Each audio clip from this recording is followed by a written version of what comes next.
Texas Lutheran University.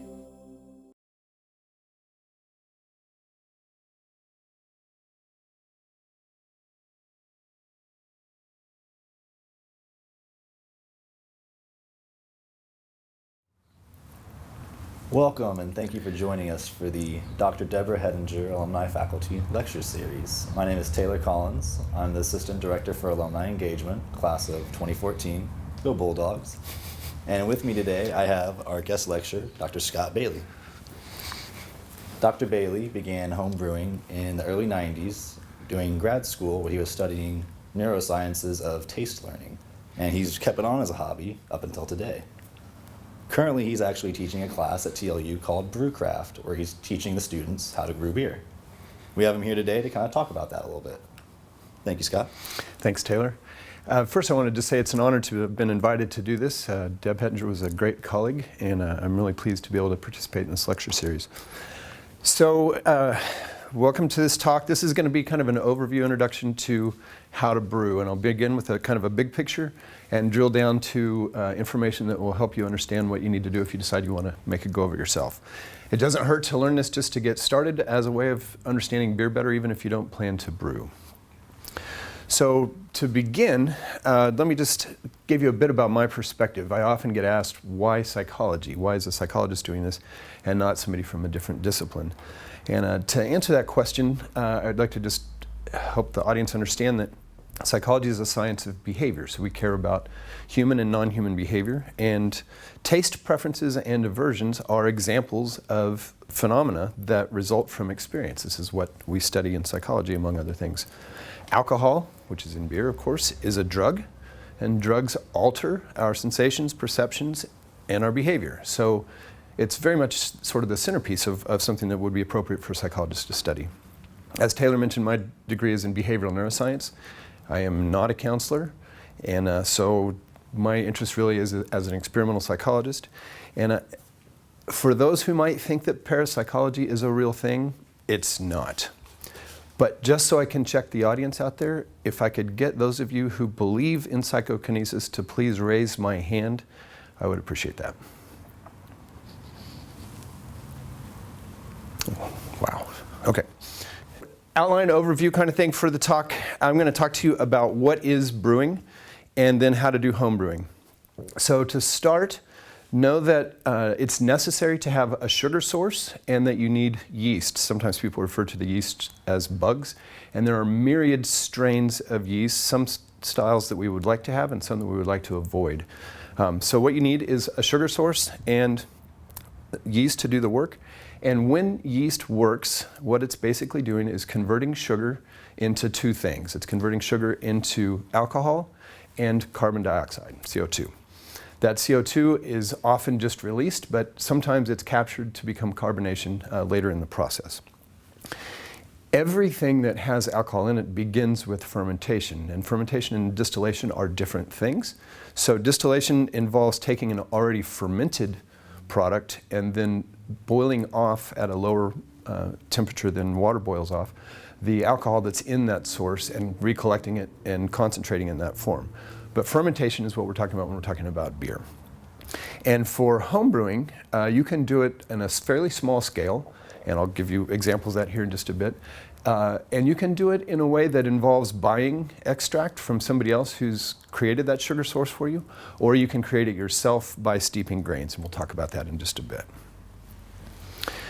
So the first thing, what are those ingredients? What are the ingredients that are in beer? And the German purity law, the Reinheitsgebot, pardon my German's not very good, is a purity law that was put together by Germans as a way of prescribing what could be in beer. And that prescription allowed only for water, which is by far the most important and primary ingredient in there, barley, and hops. You add those three together, according to the Germans, you get beer. They did forget that yeast might be an important thing to have in there as well.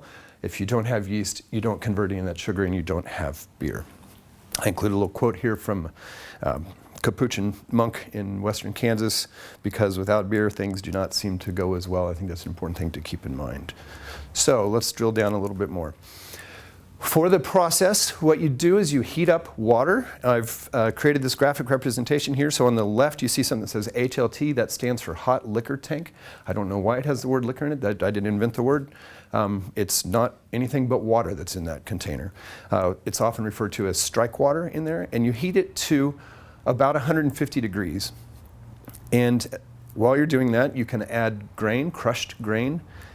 If it's barley, according to the Reinheitsgebot, that's the grain that you've got. But you can use all kinds of things. You can use rye, you can use wheat, various forms of those. And the roasting processes for all these different grains create a range of different kind of flavors. There are really tons and almost an infinite combination of things that you can put together when you start taking into account the varieties and concentrations of them.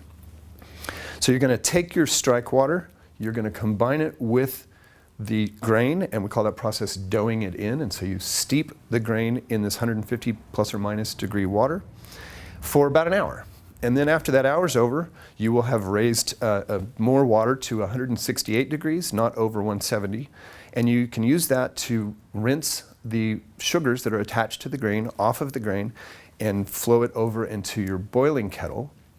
And then you'll, yeah. Question for you. Oh, sure, what you got? Let's see, we had someone ask, what happens when you heat up above the 150 or above the 168 you were saying there? Oh, yeah, so 150 degrees plus or minus. When you steep your grain at 150 degrees, that's sort of a midpoint in the process between a range that is effective for getting sugars out. You can go down to about 144 degrees and up to about 156 degrees. If you're above 150, you're going to end up with very long chain sugars that are hard for the yeast to convert. If you're below 150, but still in that range, 144 to 150, you'll have very short grain sugars that are easy for the yeast to convert. And the trade-off there is you have either easily converted sugars, which will result in higher percentage alcohol, or long, more difficult to convert sugars, in which case you're going to have more residual unfermented sugars left over that will give it body and mouthfeel. Some styles call for that really dense sugar concentration as remaining at the end of the whole process. Then to the question about the why 168, with 168 degree water, you have gotten it as hot as you can get it without risking stripping tannins off of the grain. So you heat it right up to the closest thing you can get to without having to risk getting tannins off of the grains, and then you can get most clean flush from the sugar off of the grain and into your boiling kettle. So then you're going to boil it for an hour. We'll talk in a bit about the hop schedule for that. And then after you're done with the boil, you want to cool it as rapidly as you can. Get it down to about 70 degrees. Some recipes will call for a slightly lower starting temperature, some higher. And then you will pitch yeast. You wait till the temperature is approximately the temperature it will ferment at, and then you pitch the yeast in there so that it can begin doing its job. A quick comment about the hops. I've got another comment coming up in a slide in a minute, but when you add the hops, the recipe will dictate for you, or maybe you build your own recipe, that you put hops in early, in the middle of that hour, or toward the end, or perhaps even in a dry hopping schedule after fermentation is complete. The differences that result from that have to do with adding bittering qualities if you add it early in the process, adding olfactory qualities if you add it in the middle of the process, with a little bit of bittering coming from that, or strictly olfactory qualities that are added if you do it at the very end. Charlie Papazian, quote here at the bottom, Charlie Papazian's been a huge champion of homebrewing from back in days when it was really hard to get ingredients at all. He's been a stalwart, written lots of books about the process, and always tells you it can sound technical. You've got temperatures that seem important, you're measuring specific gravities of things and so on and so forth, but really you're making beer, and just relax and don't worry and have a home brew. So how can you do this at home? Well, there are sort of three levels to do it, and I'm going to end up arguing for number 2 in this process, the partial mash process. 1 and 2 are essentially the same. There's about 1 more hour of commitment in the partial mash, but you get a lot more opportunity to add creative nuances to your beer when you do it. But let me step through these quickly. So extract brewing involves you buying sugars from a commercial processor that extracts the sugar from the grain in the way that I alluded to a bit ago. And then it's syrup, thick syrup, kind of like you might put on pancakes, only it comes, instead of from a maple tree, from the barley. And you just dump that into your brew kettle, add some water, boil it for an hour, adding hops per the schedule, and you're done. Because you're buying commercial extract, you don't have much control over what the grains are that are in there. There are a few varieties out there, and you could get blends of them, but you're pretty limited if you go with an extract. The next one, and the one that I really champion for people interested in getting started with this, is called partial mash brewing.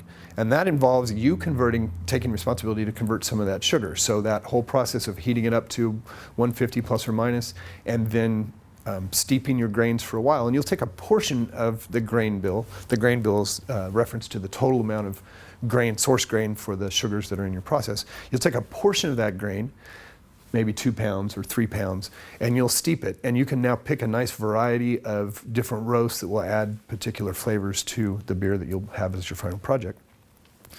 And then you're going to supplement your sugar with sugar that you buy from one of those commercial extract makers.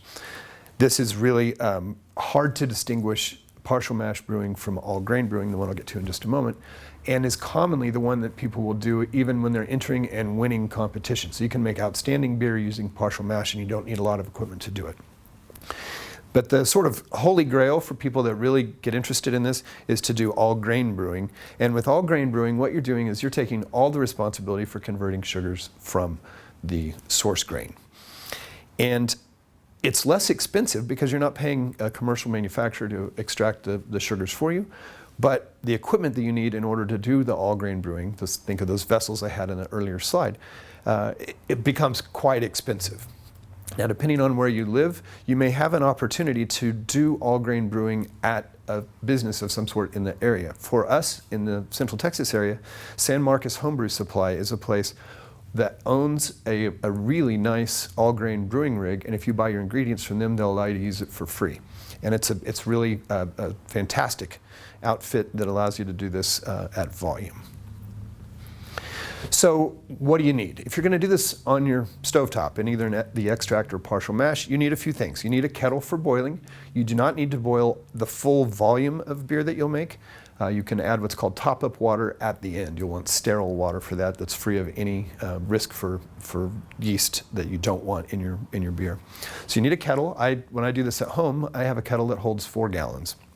And I always leave about a gallon of headspace in the top of that. The first time I ever made beer back in graduate school, I was in a carpeted kitchen in a rent home, and I hadn't done it before, so I didn't quite know what I was up to. And when I dumped some hops in and turned my back, the hops did the same thing that happens when you add spaghetti to water when you're making spaghetti at home, and it foams up. And I had an enormous volume of hops and hot wort fly out of the kettle and all over our carpet. It was kind of a disaster. So you want some headspace in there, and go slow as you're adding hops during the process. You'll need a fermenter of some sort in order to contain your what's called wort, the yield that you get from your boiling process, until it becomes converted into alcohol and is called beer. So you need a fermenter to do that, and the least expensive introduction for that is to get a food grade plastic bucket. You need a fermentation lock. That's the image that's on this slide here.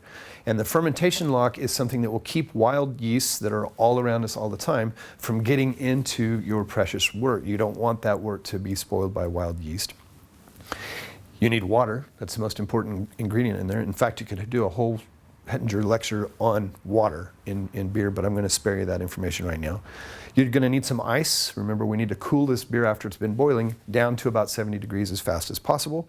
You don't want to put the ice in your beer. I surround mine in the sink with ice. You want a thermometer to know when you're getting to about that temperature. And when you're at that temperature, you finally also want to use something called a hydrometer. And the hydrometer will allow you to measure the specific gravity. Specific gravity tells you how much sugar is in the solution and gives you an idea of how much alcohol will be yielded from the process. Different recipes call for different starting and finishing gravities. So the boil then is the process, no matter how you got those sugars from an all grain solution, an all extract solution, or the kind of compromise that I argue in favor of, this partial mash one, you need to boil for an hour. Some recipes do call for a longer period of time. There are your mileage may vary depending on how you're going to do this, but I'm going to stick with a description that involves a 60-minute kind of boil. So why do you do this boil for so long? It's probably safe to assume that the extract that comes from the companies is sterile. but you don't know that for sure. And so if you boil it, you will kill the yeast that might be in your extract and make it a safer environment for the yeast that you intentionally introduce in order to make the beer that you're going to make. You also may want to concentrate that wort a little bit. If you're doing an all grain approach, sometimes you have more liquid than you want to start with, and so you can boil off water during that process. And then finally, there's so much sugar, much of which doesn't get converted into alcohol that's in beer, that you need to balance that really super sweet flavor with bitter. And that's where hops come in. And so if you boil hops for an hour, you will extract from them what are called alpha acids, and those alpha acids are bittering agents that give the beer that balanced taste that you want with a bitter plus sweet.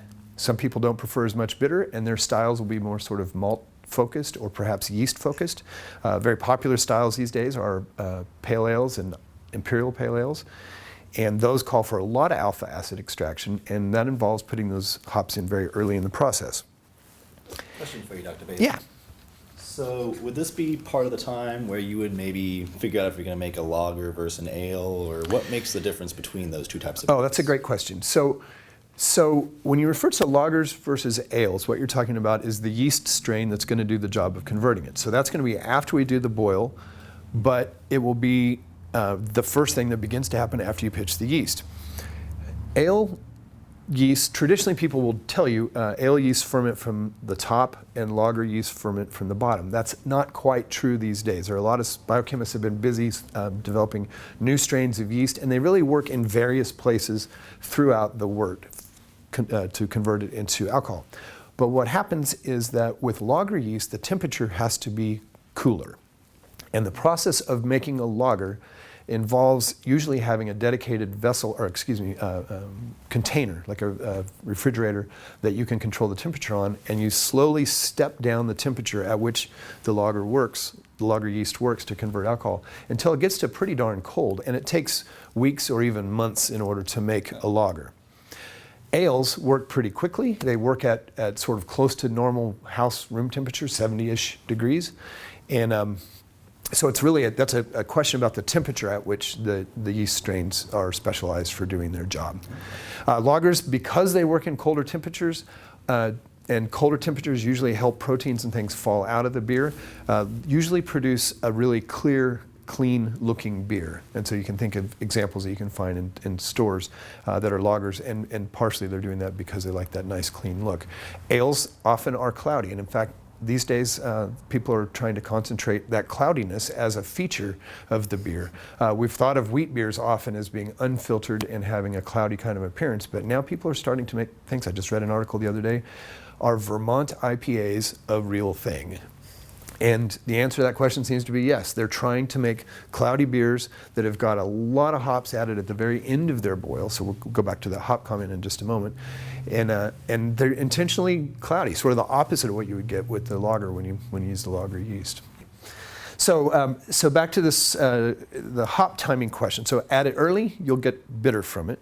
Add it in the middle, you'll get some bittering, and you're going to get mostly a lot of nice olfactory cues, the smells that make up the rest of the flavor process.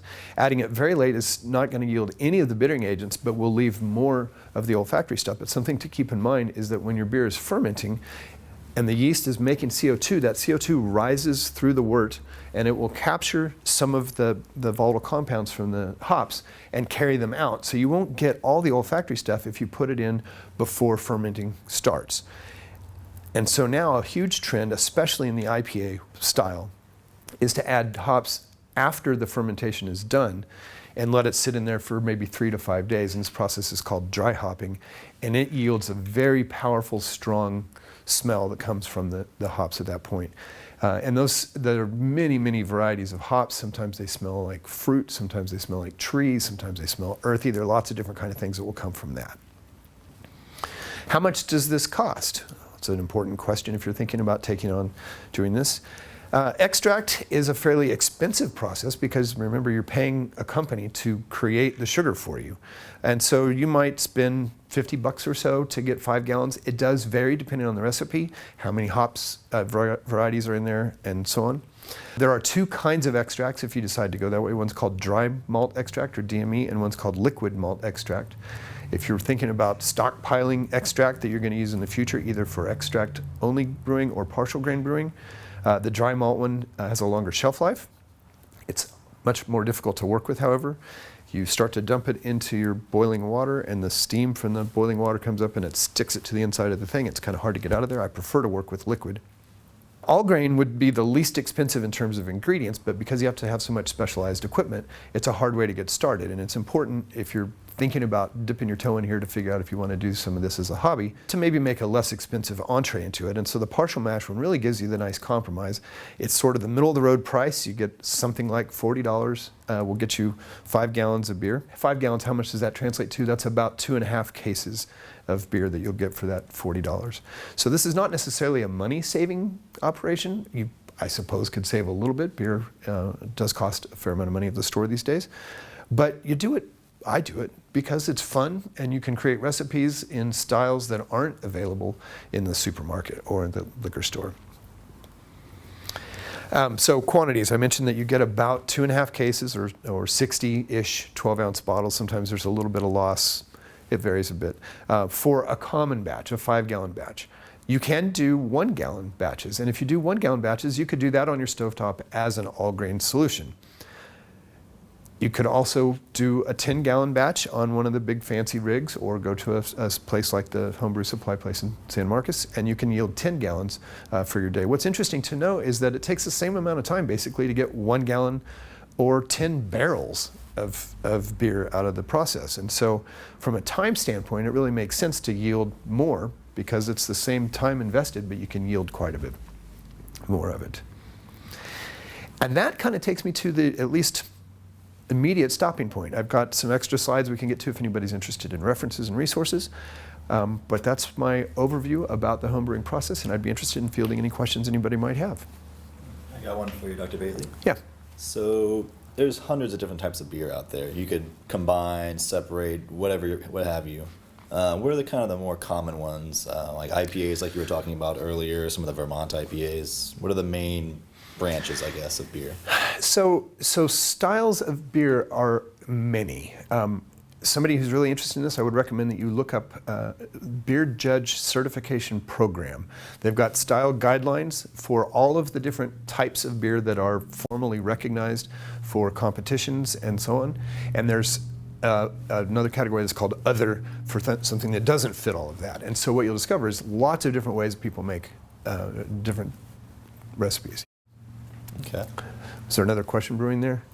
I've always seen in stores, there's always some cinnamon beer or like horchata beer and stuff. How do you tweak your recipe to get just enough of the taste that you want to get without killing the batch? So first off, the Germans would never approve of that, right? Because you can only have water, barley, and hops. That German purity law. Yeah, the German purity law. You wouldn't do that. So we've moved on from the German purity law, and we use all kinds of what are called adjuncts. So using cinnamon, using coffee, using cocoa nibs, these kinds of things are all examples of adjuncts. And when you begin working with those, it's a challenge to try to figure out how to get it right so that it's not overpowering. I made a stout last fall that had cocoa nibs, coffee, and vanilla beans in it. And I had so much cocoa nib in there that it sort of blew out the taste of the coffee and the vanilla bean. You couldn't quite pick those up. So over lots of replications, you can tweak the concentrations and get those to be right. There's also an issue of when in the process do you introduce those. Sometimes people put them in the beginning of the boil. Sometimes they put them in lieu of dry hops. So there are lots of those different kind of things that become an issue. Anything that's got a subtle flavor needs to be in a beer that's not really powerfully bitter or malty. If you're going to try to get the cinnamon to show up, you probably would want a fairly simple recipe so that you can feature that spice coming through. Okay. What kind of, I believe you already brewed some in your class. What kind of beer have you guys been letting the students work with? We brewed, we've made one batch, and it was a 10-gallon batch of American Pale Ale. American Pale Ale is a very popular style these days, and so I thought it made sense to introduce students to a style that they would likely be able to encounter in lots of different vending outlets. And what we did with that one was kind of fun. So I mentioned earlier that there are several kinds of yeast. So we have the two big categories, so lager versus ale, but I mainly work with ale because I don't want to deal with that cooling step-down process. So with the ale strains, you still have hundreds of different yeasts that you can choose from. And what we chose to do was to do an experiment where we manipulated yeast going into those different containers. And so you can have a way to taste the experience of this beer plus this yeast tastes this way, same beer, different yeast tastes this way, same beer, different yeast yet tastes yet another way, and you can stack those up one next to the next. If anybody's ever out in San Diego, White Labs is one of the major manufacturers of yeast, and they have a bar set up where you can go in and have the same beer and taste it with all of those different yeast strains, not all of them, but several different yeast strains, and really begin to understand what flavor features are imparted by the yeast on the beer. Similarly, if you're in Oregon, Hop Union is a place that does that with hops, and so they keep the yeast steady and the recipe constant, but they then manipulate what's going on in terms of hop features. So you have a nice way to figure out what's going on if you have, say, Simcoe versus Cascade versus Citra versus Mosaic, or any of the different kinds of hops that are out there. So there's almost limitless ways you can make different types of beer. There are many, many, many ones, and there are new ones coming out all the time. So that other category that people use to submit things into competitions yields the really creative fruits of people's imaginations when they're making beer. And those things then sometimes bud off and become new styles that are added to that long registry of different style guidelines that the Beer Judge Certification Program champions. Thanks for your time and interest and attention. This has been a lot of fun. Thanks for coming out. Appreciate it, Taylor. For more information, please visit tlu.edu.